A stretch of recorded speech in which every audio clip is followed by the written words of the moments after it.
This is principle 10, the beast inside. Now, the oldest part of ourselves is the reptilian brain. This is at the very, very bottom of our brain, on top of the nervous system, on top of the spinal cord, the brainstem. And then when you become human, other parts develop. But before the human parts of yourself, you have the reptilian brain. Now, this is the most primal part of a human being. It is very adapted to the environment. So whatever's going on around you, it will react.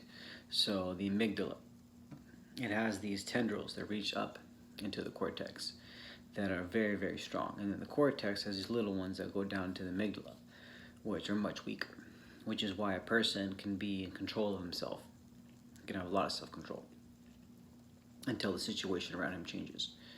If things get very, very stressful, that person can change. They start losing control. The self-control goes down. You can say, now, if you're a human being, what makes you human is that you have a dual nature, which means you can choose. You can create in one hand, and then you can also destroy.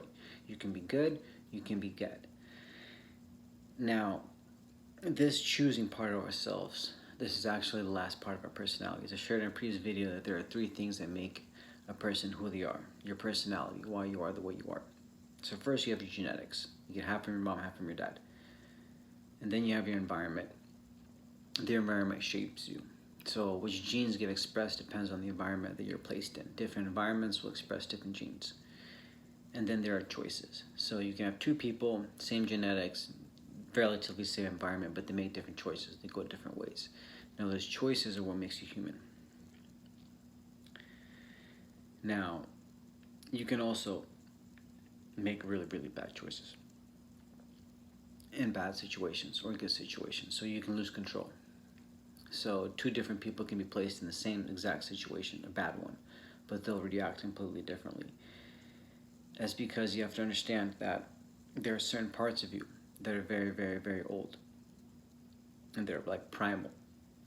So if you're placed in a circumstance, in a situation that is dangerous or is harmful towards you, you can react in a very, very aggressive way. But these things, it usually doesn't happen right away. Like a person can change based on their environment. If they're exposed to the same thing over and over again, they can start to change, like a process. For example, as soon as in Nazi Germany, as soon as Hitler took control, there were a lot of young people who are very, very, now a person who is younger is more likely to be influenced by propaganda, more likely to be influenced by the norms of the society. But there were also other people who were older, so they were around before Hitler. They were around during the old regime. So they grew up not being so influenced under his propaganda, but they got sucked into the system. So there's a book called Ordinary Men.